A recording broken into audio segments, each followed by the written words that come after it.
welcome to our second Spudsmart webinar of 2016. Today we'll be looking at the importance of high-quality seed and how seed potato handling and preparation influences crop growth and performance. My name is Mark Halsall. I'm the managing editor of Spudsmart Media, and today I'll be serving as your moderator. First, I'd like to thank our sponsor, McCain Foods, for its support. I'd also like to note a few housekeeping items. This webinar is being recorded and will be made available on spudsmart.com following the event. For audio quality purposes, all microphones have been muted with the exception of the speakers. If you have a question or a comment, please share them in the chat box in the bottom left side of your screen and let us know who they're directed to. Certainly welcome your input. Also, viewers are welcome to keep tabs on Twitter, as we will be sending out live tweets during the webinar. Today we have two speakers to talk about how seed quality affects crop performance. Joined by Gary Hawkins, McCain Foods Director of Global Variety Innovation, who's based in Florenceville, Bristol, New Brunswick, and Dr. Loretta McKitzel, potato physiologist with the New Brunswick Department of Agriculture, Aquaculture, and Fisheries, and also the current president of the Potato Association of America. This past winter, she delivered presentations focusing on seed handling and tuber yield at a number of Canadian potato conferences. First off, here's a quick rundown on how things are going to go during the webinar. Start with Gary Hawkins, who will discuss how seed quality is affected by numerous factors such as chronological and physiological age, physical quality, seed lot history, and seed storage and handling. Dr. Loretta McKitzel will then talk about how seed potato preparation, such as warming seed before planting, influences crop growth and performance. So let's get started, and we'll go ahead with our speaker, Gary Hawkins of McCain Foods. Over to you, Gary. Thank you very much, Mark, and welcome all. And as Mark said, I'm going to talk today about the many factors that influence seed potato quality. And I'd like to begin with an overview of the seed quality factors, simply a general review of them, with some more specifics, especially on chronological and physiological age, and show a few examples. I do a seed course for McCain Agronomists and collected some images over the years that sort of show good and bad examples. And then a bit of research results from a seed warming trial that we did with Loretta at the McCain Research Farm last year that shows some variety differences in response that need to be kept in mind. So to maximize potato crop production and value means trying to optimize all of the inputs and management factors that are under the grower's control, and they're all interdependent, and really the result is the weakest link in that chain of factors. And specific management decisions very much relate to the individual farm location, but there are fundamentals which apply to all regions that need to be applied while making the specific adjustments in those to suit the circumstances. One of the most significant and certainly the most important, I feel, is the input of seed. And knowledge about the specific seed lot and development of specific required prep is essential. Once you've planted, there's really nothing post-planting you can do to compensate for poorly managed seed that doesn't require an awful lot more inputs at least. And I'd like to emphasize it's really not easy to get it all right. Very complicated, and there are many reasons why it isn't always right. So seed potato handling poses some unique challenges and opportunities, I would say, as well. Potatoes, as you all know, are vegetatively propagated. That in itself brings with it some challenges. They're subject to and susceptible to an extensive list of diseases and pests that are passed through the regenerations of seed, through the multiple generations that it takes, because seed has a slow seed increase cycle. Typically you need 3 to 4 generations in order to get the commercial volume needed and to dilute the high cost of basic seed. Got a short shelf life. Seed is living, respiring, constantly changing. And seed production for both seed regeneration and for the wear crop represent a very significant input cost of production. And as we said before, many factors influence seed quality. These include chronological and physiological ages, the disease level, the physical quality, the seed lot's production and storage history at the source farm, and then what happens to it after it's delivered or picked up and taken to the commercial farm, and how it's cut, the planter accuracy, the cut seed size, the shape of the sets, the size of the mother seed, and handling and holding after that are all very important in their in influencing the resulting crop. Now, to begin with chronological age, and chronological age to me is a time from tuber initiation to the emergence of the next crop, or really I'd like to think of it as a calendar age. And some define it in a different way. It's really the time from tuber initiation and until where you are in looking at it at the stage of evaluating chronological age. Really important to consider when you're moving seed from one area to another. A short cycle area of seed production, for example, with a short chronological age, may perform best in a long cycle area. For example, seed from Alberta and Washington State. Big differences in season length, and vice versa. From not having physiologically old enough seeds in an area could be an issue too, or not having chronologically old enough seed. The seed chronology, but the physiology of that seed can be adjusted. And I've got a few slides coming up just to illustrate how you might expect to be quite different chronological ages of seed. Now, last year was generally a late planting season in New Brunswick. Most of the seed potatoes in particular went in after the 1st of June.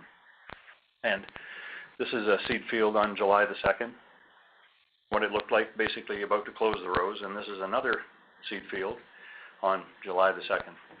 As you'd expect, those two are going to have quite different chronological ages, and then of course there was everything in between the two, one in between, and then kind of the extreme would be green sprouting of seed. This is on the same day at the Whitlow Center, and training plots for rogers and inspectors, with pre-sprouted and obviously planted early with very advanced physiological age. That's the stage that the crop was at that point. And there's physiological age, which is I like to think of as the influence stage, and the seed lot's really its readiness to grow and produce maximum yield, matched with a specific production season available. And it's really, temperature is the driver of physiological age, and very much will determine how many sprouts, the kind of sprouting, and ultimately the tuber number that will result. And the seed should be prepared in advance for optimum vigor and longevity, matched with the kind of crop you want and the season length that you have to make that crop. It's necessary to determine the specific lot's relative physiological age in order to treat it appropriately, and Loretta's going to show some examples and talk about that a bit later. So, the development of physiological age is really measured by that sprout behavior and the physiological status at any time, and it's really influenced by the variety, the chronological age, and the environment. Physiologically young seed can be made older, but you can't make old seed young. And there are many advantages, there may be advantages with older seed in some circumstances, depending on the use region. And in a very long commercial production season, the seed age probably doesn't matter that much when it comes to total yield that you will get if you have enough time, but it will alter the size profile and the resulting crop. And this is something that worked on quite a bit. Very simple diagram to try and illustrate the impact you might expect from young seed versus physiologically older. Young seed is going to establish itself and have a growth profile that's later in the growing season. So depending on your season length, you really need to move your aging either left or right, depending on how much time you've got to take advantage of. Kind of an old diagram, but I think it still suits, taken from the Atlantic Potato Guide. And this, I should point out, relates to a whole seed tuber as opposed to a cut seed tuber, because that changes the rules somewhat. So a plant produces tubers, they initiate them, and there's a time, and it's variety dependent how long that time is when they will not grow. That's the dormant period, even if the conditions are right for them to grow. And then they pass through an apical sprouting stage where the few stems produce, the single or low stem number producing a few tubers of larger size, then multiple sprouting with larger number of tubers from a larger number of stems of smaller size. And if pushed still further, you get weak, hairy sprouts, multiple sprouts with weak, bushy plant and low yield, large number of tubers, and then in desperation, eventually the potato in the survival mode will produce little potatoes under the ground without producing a crop. Disease level, and we'll go through these in detail. We'll just assume for the purpose today that the seed is healthy, but seed again is subject to viral, bacterial, fungal, viroid, mycoplasms, and pests such as nematodes. And likewise with physical handling, we'll assume the seed hasn't been abused, but should be low bruised, not dehydrated, and held at the proper temperature. And I think the seed grower's challenge, and this is my opinion, should be to deliver to the customer seed that's viable, non-sprouted, as disease-free and defect-free as possible, and ready for final preparation for commercial planting by the ware grower. With large-scale seed production, it's very difficult, I think, unless the grower is really set up in a very specialized way to deliver seed to multiple customers from the same seed lot and prepare it all the way it needs to be prepared to suit the specific needs of each client. So, and obviously the seed grower has to meet the needs of certification and testing for the area. The commercial grower's challenge is, to me, to source the best seed suited for the region and then prepare that seed to match their specific needs. And I think it's one of the big challenges, and I think we have to demonstrate to growers, to convince them that the effort and cost of seed prep will result in higher yield and yield quality and return. Instead of a few pictures that I've gathered up sort of illustrate the good and the bad, and these are circumstances that could happen and often do. So there's a nice fern ready to be cut. It's just starting to pip. You can see some sprouts in the background. Good example of blocky, dry, well-prepared seed that's made it to the planter with no evidence of desprouting. It's nice and dry, blocky, crisp cut edges, sharp knives, obviously ready to plant. And then we've got a circumstance like this one where, upon delivery, is seed that's obviously advanced in age a bit. It's sprouting all over. So we have multiple sprouts. It hasn't been handled yet at the receiving farm, but those sprouts are going to get broken off. And then if it goes into a pile and gets the first sprout broken off, and then something happens and it rains or some delay, and then it resprouts after cutting. And note in this pile you can't see any evidence of rot, but it's been resprouted, and significant sprouts like these will almost entirely break off. By the time they get to the bulk body to go to the field, they will have sap all over the surface of the tubers, and although this isn't a sequence of with the same lot, you could expect a stand that might look something like that if it's attacked by pathogens as a result of being wet, if conditions aren't ideal for growth. Now, to the experiment we did with Loretta last year with a couple of varieties, Russet Burbank and Innovator, the research farm last year, and we looked at 10-degree seed and 4-degree seed. The 4-degree seed, this is what it looked like at the day of planting on June the 4th. No sign of sprout, and this is with Innovator. It really shows that you can adequately suppress the sprouts at 4 degrees so that even a variety that wants to sprout quite vigorously early doesn't have to. Russet Burbank, similarly, I have a mistake on this slide. It shouldn't be 10 degrees, it should be 4 degrees. But the seed of Russet Burbank wasn't sprouted either in the same day. But temperature, we had 4-degree or 10-degree seed warmed for 4 weeks prior to planting. And this is the kind of sprout growth on that seed. And those sprouts we broke off prior to planting to simulate what would happen in practice when they're planted. And the emergence of the Russet Burbank was more advanced with the 10-degree seed, as with the 4. Innovator was barely more advanced with the 10-degree than the 4-degree. This is a few days later, almost indistinguishable to look at. A little bit later in flowering with the 4-degree seed behind the 10-degree warmed. And Innovator, and what I want to illustrate, that the 4-degree seed versus 10-degree, even though it was a little bit later in emergence, it ended up ahead of the 10-degree seed because it doesn't like to be sprouted. So you really need to know that was for both total and marketable yield. And Burbank was the opposite. So the delay also existed in emergence, but Russet Burbank ended up with the warm seed performing better in the end than the 4-degree seed. And I suspect that had this been planted 2 weeks earlier, if there hadn't been rain delays like there were last year, it would have seen a different result. Then I want to make the point that, and John Walsh is working on this, and we've really become concerned about where seed goes after it's taken from the seed farm and where it's put on commercial farms that have been prior treated with CIPC. This is kind of an extreme example with contamination of a seed lot from pulling in air that was vented from a nearby storage that had been treated with CIPC and ventilated and taken into the storage, and that's the kind of effect we can have. So I really think we have to be careful about where seed goes and how, and any contact with CIPC, but even a storage that's clean, the seed will pick up residues. Take-home messages.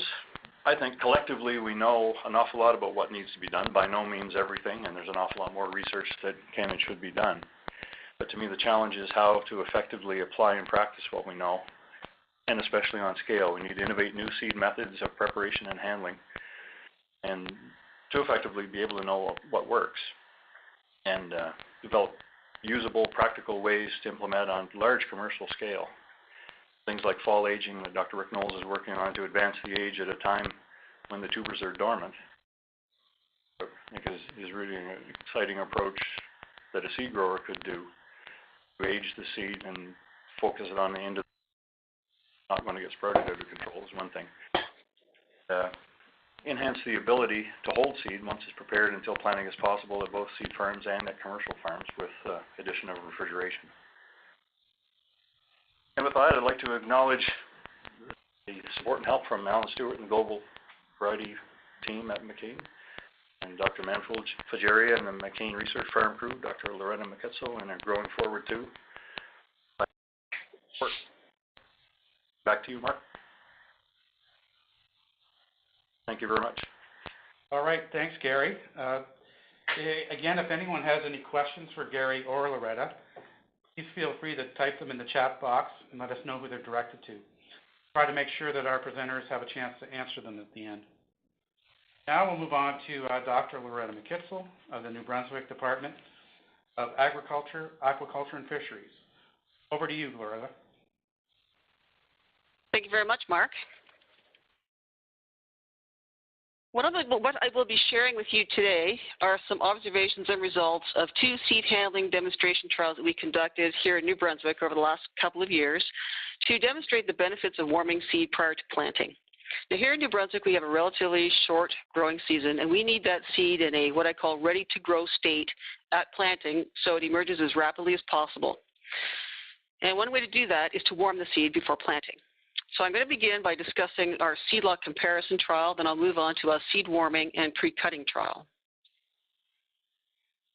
Here in New Brunswick, the vast majority of the potatoes are grown in the western part of the province in an area that we call the potato belt, and it runs about 140 kilometers from south to north. And what we did for the last few years was collect seed lot samples throughout this potato growing area, russet Burbank seed, and we collected them early in the storage season, so we could bring them back to Wicklow and evaluate the physiological age by spreading them in the dark at 18 degrees Celsius.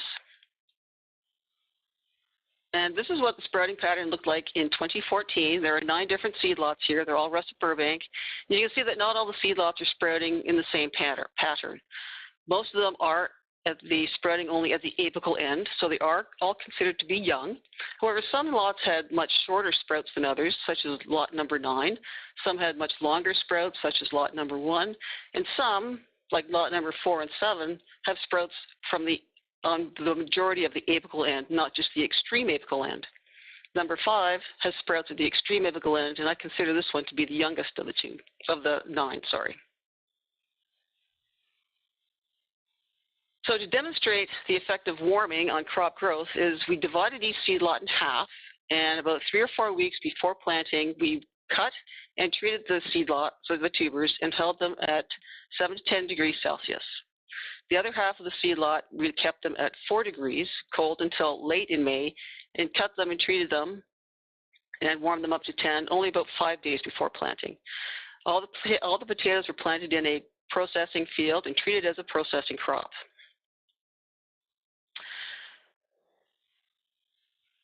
And this is what the tubers looked like at planting. The russet Burbank stored at 10 degree seed. We do have some sprouts on them that are quite long, and we planted this trial by hand. The next few slides will demonstrate the growth pattern as affected by warming or not warming, and the graph on the right shows how quickly they emerge. This is seed lot number 1, the row on the left side of the picture is the seed that was warmed. You can see the plants have emerged rather uniformly. They're quite big. The row on the right is the cold stored seed tubers. The plants are erratic in emergence, in height. There's some misses there. So the warmed seed lot emerged faster than the cold seed lot in this instance, and they all completed emergence within 7 to 10 days. We also saw this pattern of emergence where both the warmed and the cold emerged at the same rate. We couldn't tell a difference between the two. We also saw this type of emergence pattern where, for example, in this case, 3 weeks after planting, the seed tubers that had been warmed had 75% emergence, while the seed tubers that were not warmed only 10%. The unwarmed seed did eventually catch up, and we had 100% emergence in this plot.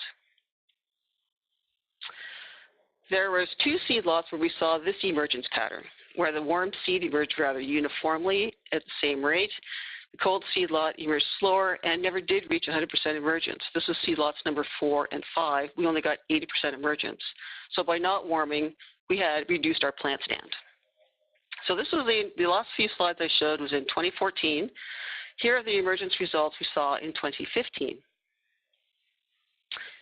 4 of the seed lots had this emergence pattern, which is completely different from what we saw in 2014. First thing to notice is the scale at the bottom of the graph is when they first started to emerge to when we got 100% emergence, it's only 4 days. They emerged very, very rapidly. Also, in this case, when we did not warm them, they emerged faster than when we warmed the seed lot. We saw this emergence pattern also, where the warmed seed lot emerged slightly faster than the not warmed seed lot. But the vast majority of the seed lots in 2015, there was 5 of them, where there was no difference in emergence rate, whether they were warmed or not warmed. Now, to help us explain or better understand these emergence patterns, the differences in emergence patterns we saw between 2014 and 15, we measured soil temperature. And soil temperature, right just before and after planting, is in the circled portion of this graph. The red line is 2014, the blue line is 2015. 2014, the soil temperature at planting was only 10 degrees Celsius. 2015, the soil temperature at planting and shortly after was 15 degrees Celsius.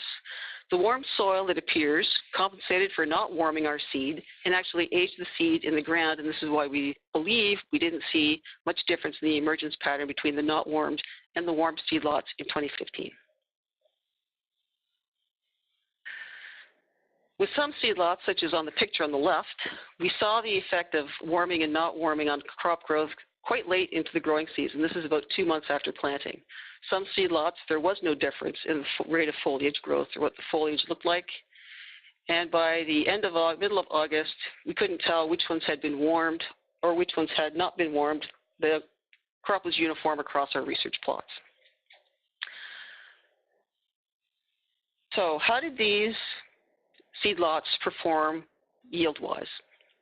This is total yield from 2014. So the tubers that had been stored warm is on the left, stored cold is on the right, and we notice a couple of things about these graphs. Is that the bars on the left-hand graph, stored warm, are quite uniform. There's only about a 2,500 weight difference between the lowest and the highest yielding seed lot. The bars on the right, on the other hand, are very erratic, and there was about a 100 weight difference between the lowest yielding and the highest yielding stored cold seed lot. If we average total yield for both stored warm and stored cold, it averaged 350 hundredweight when it was warm and only 312 when they were stored cold. That's a 38 hundredweight per acre increase in yield by warming your seed as opposed to not warming your seed. We saw a very similar trend when it came to marketable yield. On average, the stored warm produced 2,100 hundredweight per acre more marketable yield than that stored cold. Looking at the results for 2015, we saw very similar results, except the degree of spread is a lot less in 2015. We got record yields in 2015, averaged just under 400 hundredweight per acre when we stored them warm, and only 1,300 hundredweight per acre less when we stored them cold. But we saw the same trend. Warming them, we got an advantage in yield. It's not just as big as it was in 2014. As is with marketable yield, stored warm on average produced 2,100 hundredweight per acre more than when we didn't warm it. So to explain the differences between 2014 and 15, we found that the crop grown in 2015 was under a lot less stress than the crop in 2014. For example, May was considerably warmer in 2015 than 14, and June and July were considerably cooler than in 2014. Potatoes, being a cool season crop, do not perform very well when it's very warm, so the crop in 2014 was under more stress than under 2015. That can also be seen by our precipitation patterns. Over a 20-week growing season, we had adequate precipitation for 14 weeks in 2015 and only 12 in 2014. This would be approximately 35 to 45 mils of rain in a week. Deficit precipitation was similar, and that's about half of what adequate was. And excess precipitation is over 60 mils in a week. So there was a 1 week with excessive moisture in 2014 and not 2015. And extreme precipitation in 2014 was post-tropical storm Arthur, which delivered 150 millimeters of rain over 1 weekend.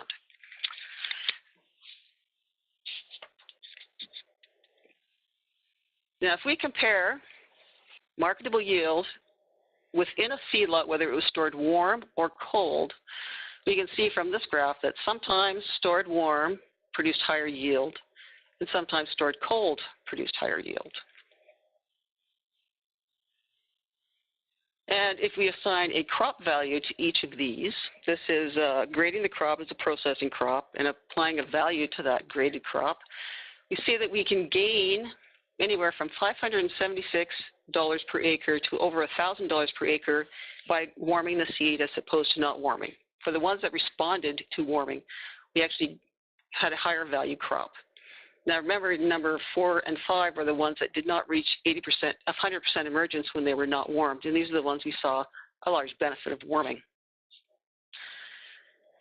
4 of the seedlots, however, warming cost us in value anywhere from $71 to $624. These seedlots, we couldn't see a difference in emergence between the warmed and the cool ones, appear to be overwarmed, and that's why we did not see the benefit of warming. So our take-home message here, in general, warming seed before planting is, I consider it to be insurance. In general, you're going to see a better crop performance when you warm your seed. There's going to be more rapid emergence, more uniform emergence. The yield on average will be higher, and the value will be higher. Warmed seed is better able to perform when growing conditions are less than favorable, as we could see between 2014 and 2015. It is possible to overwarm your seed and therefore not get a financial benefit from it. So it's important to know the condition of your seed lot so you know how to handle it for maximum performance. The second trial I'd like to discuss today is what we call our seed warming demonstration. We used Russet Burbank and Innovator. In the seed lot evaluation, we just warmed the seed for one set period of time. In this particular trial, we pre-cut and warmed it for varying lengths of time. This was planted at the McCain Research Farm. There were 8 treatments in total. The first treatment is cold whole seed, where we started at 4 degrees Celsius just until 6 days before planting. We had warmed whole seed, where we started at 10 degrees C for 26 days before planting. Pre-cut seed, we pre-cut some and held it for 40 days at 10 degrees Celsius before planting. Pre-cut some for 33 days before planting. Pre-cut 26 days before planting. Pre-cut 19 days before planting. Then we had a treatment where we held them at 4 degrees C, warmed them to 10 degrees just 6 days before planting, and then cut them. And the final treatment is warmed whole seed for 2 weeks and cut it just 6 days before planting.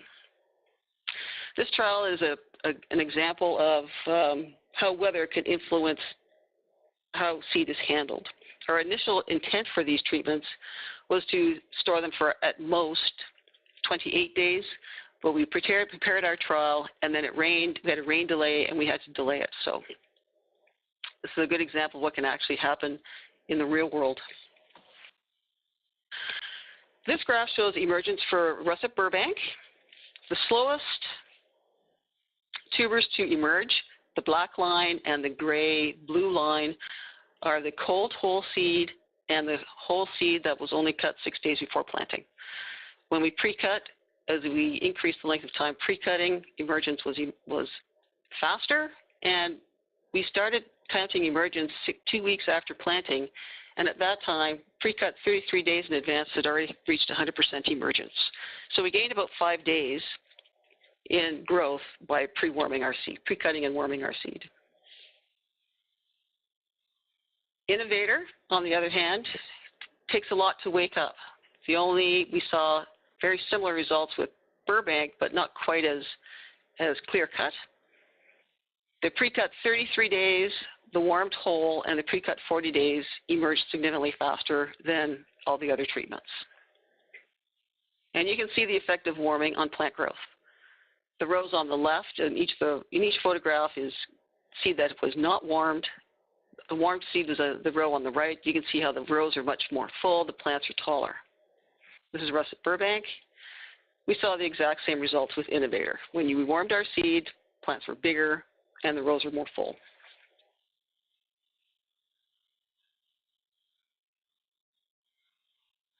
We also noticed the differences in, time of flowering. Now, if we consider that flowering occurs roughly around the same time as tuber initiation, although the two processes are not related, plants that are flowering earlier are considered to be physiologically older than plants that aren't flowering. So the warmed whole and the seed that was pre-cut 33 and 40 days before planting is flowering much faster than the other treatments. If we look at flowering a week later, all the treatments are flowering. And about 3 weeks after that, the only plants that are flowering, you can see on the right-hand side of the photograph towards the back, there's some flowers still on those plants, and those were the ones that were not warmed very much at all. This table shows the effect of warming on flowering. This is days after planting. The cold-treated tubers flowered about 10 days after the ones that had been warmed for between 33 and 40 days with the Burbank. With the Innovator, that spread in flowering days is about 9 days. So how did these plants perform yield-wise? This is total yield and marketable yield for russet Burbank over the different treatments. And the lowest yield we got was from the tubers that had been held at 4 degrees Celsius until 6 days before planting. And if we assign a value to these tubers, they were graded as a processing crop. We see that the pre-cut for 26 to 33 days gained just about $1,300 per acre more than when we didn't warm them and only cut them 6 days before planting. Pre-cut 19 days does not appear to be long enough. The value is not there. Pre-cut 40 days is obviously holding them too long. We over-aged them and we lost value there. Whole seed is performed quite well, and warming for 2 weeks and just cut 6 days before also did well, but not as well as pre-cutting. So warming the seed and then cutting just before planting doesn't change the physiology of the tuber as much as pre-cutting it several weeks in advance.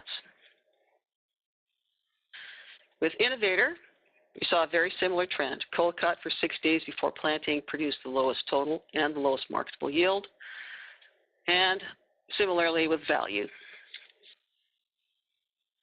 Held cold for just 6 days before planting and pre-cut 40 days gave us the lowest value.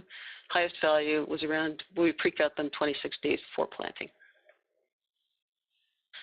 Now the take-home message here is that with these two varieties that we tested, they benefited from pre-cutting and warming. And there is an optimum window for warming. Sometimes you don't warm them enough. You can definitely overwarm them and lose crop value and yield. And the highest value and yield came from when we pre-cut them. And the lowest crop value and yield was when the seed was held cold just until about 6 days before planting.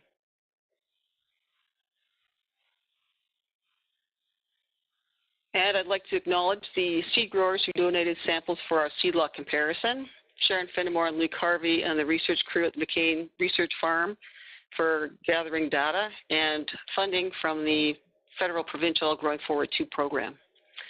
And with that, Mark, I'll send it back to you. Thanks very much, Loretta. For our audience, again, if you have any questions for Loretta or Gary, please type them in the chat box below. A great job by both our speakers today. And we'll now commence with the Q&A part of our webinar. I'll start with a question from a member of our audience. Do you know what percentage of farmers in New Brunswick do warm their seed versus keeping them cold? Is this something one or both of you could comment on? Okay, I can comment on that. What we're finding is farmers or growers like to get their seed as close to planting as possible.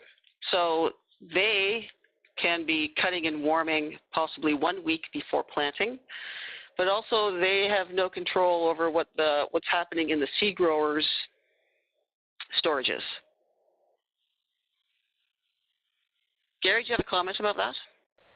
Yeah, I think that's fair, and sometimes, you know, the best intentions, they may intend to warm it quite often less than happens in practice because of rain delays, as I showed the picture of the oversprouted seed lot. But it's a matter of where it can be kept, and typically the first seed into the storage is the last out, which there are, as I said before, logistical issues that really prevent it from being quite often prepared the way it needs to be, and this is not by any means across the board, but it's a good question, and we hope there would be more, but it varies. Some take delivery and immediately go through the cutter and in the field, and some take it back to the farm and dump it down for 1 to 2 weeks, but I think the target would be one week if possible. Gary, a question for you. What is it that currently prevents growers from warming and properly preparing their seed before planting? Yeah, it's these logistical issues, and I think if you any commercial growers with experience would be afraid of the oversprouting situation. I think would be the biggest impediment to preparing seed the way it needs to be prepared, and especially a weather variable area. So an area like this, and most areas where you can't control when the conditions are going to be right to plant, getting the seed oversprouted, losing the advantage that you get with warming by knocking those sprouts off and creating a dehydration situation and loss of vigor. I think that's the biggest thing that really prevents them from doing what needs to be done. That could partly be solved by being able to cool the seed down to prevent that sprouting from accelerating with the addition of refrigeration. That would be a key item, because we know if it's cooled down to nearly 4 degrees, you stop that sprouting from taking place, and it could be held. So those are the kind of improvements that could really help. Thanks, Gary. I have a question for you now, Loretta. Seed warmed for 40 days must have developed long sprouts and would need to be desprouted. Does desprouting affect tuber performance? Yes. We did see when we stored them for 40 days there were excessive sprouts on them, and when we desprouted them, that tends to age the tuber. So you're going to get more stems once they've been desprouted, which can actually have an impact on tuber number and overall size profile.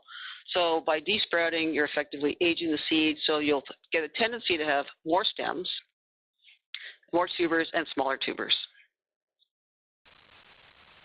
Okay, a related question, I guess, for Gary. How does cutting the seed change the way seed tubers sprout? Yeah, when cutting kind of changes the rules. So even an apically dominant seed tuber, when cut, the other sprouts will, the apical dominance will release, so the other eyes will open and grow. So that's why I think Loretta pointed it out, and in trials, many trials done in the past, typically you would see if you had two whole tubers and you don't warm them, typically the cold whole tuber will not emerge as quickly as the cold cut tuber from the same seed lot handled the same way. So it really does sort of shock the potato into sprouting more quickly than it would otherwise. So it really takes in some ways more attention to preparing the seed if it's going to be planted whole to make sure that it sprouts the way you want it to. Thanks, Gary. Another question for Loretta. Do you recommend sprouting tubers in the spring to establish physiological age of the seed? Yes, I think it's a good idea for growers to take possession of their seed lot as soon as they can so they can control how it's warmed in the spring. So if you get your seed lot beginning of March, let's say, and holding them at room temperature in the dark, it'll give you an idea, just a rough idea of how old or how young they are. So if you sprout them and you get primarily apical, only at the apical end and one strong sprout, you have to warm them longer to get them to the right stage of planting than when you sprouted them, like they say, the 2/3 of the tuber has developed sprouts on it. So it's a good idea to get a handle on the physiological age by sprouting in the spring. Thanks. A question now would be, do you have any data on stem number or tuber number difference when the seed is stored warm versus cold? Interestingly enough, when we did count stem numbers and tuber numbers in our seed lots and our trials, and there was no clear-cut relationship between warming and stem numbers. The only thing we did notice was when we warmed them excessively, we lost marketable yield due to a lot more small tubers. And if we didn't warm them enough, we sometimes lost marketable yield due to excessively misshapen tubers, especially in russet Burbank. A related question to the trials was the seed used during these trials, was it all cut or planted whole or mixed? In the trials that I conducted, it was all cut. The treatments that were the pre-warming treatments, it was all cut. If it was a whole tuber, it would be indicated as whole in the name of the treatment.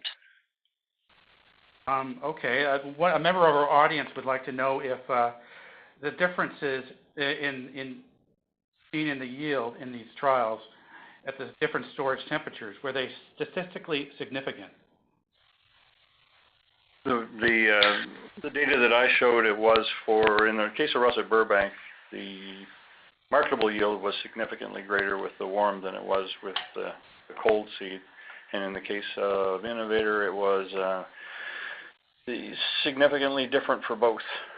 But the opposite. So the warmed had less yield than the cold, statistically. Right. Yeah. Okay, I have another question for Gary now. What influence does the intended end use of the crop have on how the seed should be prepared?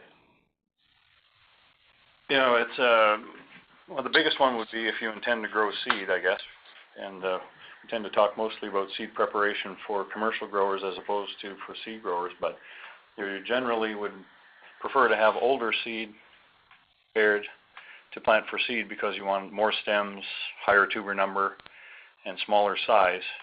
So that would be one thing to try and age it more. And you're going to have you need to get the yield for the seed crop in a shorter period of time because you're going to kill it early in the growing season, top kill it in probably up to a month less growing time in the growing season for a seed crop than the commercial crop. So it's important to treat the seed differently for that. That would be the biggest difference I would see. Then, and secondarily to that, whether or not it's going to be a processing crop, a crop or a table crop, and it comes down to the number of tubers that you want. Typically, older seed normally or theoretically giving more stems, more tubers of more even size for like a table crop, and with larger tubers, smaller stem numbers, higher yield longevity of the crop for a processing crop in a long season. Okay, thanks, Gary. Well, that's all we have time for today. I want to thank both of our speakers for making time in their busy schedules to share their insight and expertise. I hope that everyone has found this information valuable. And again, I'd like to pass on a very big thank you to our sponsor, McCain Foods, for its support. I also want to quickly thank our team working behind the scenes for their dedication to making this a successful event. Thank you to Caleb McDonald, our Director of Digital Strategy, and Roy, our Marketing Manager, and Teresa Kurgowitz, our Graphic Designer. The presentation will be made available at spudsmart.com within 24 hours, so watch for that. Thanks again, everybody, for your attention, and on behalf of the team here at Spudsmart, we hope you have a great rest of your day. Bye-bye.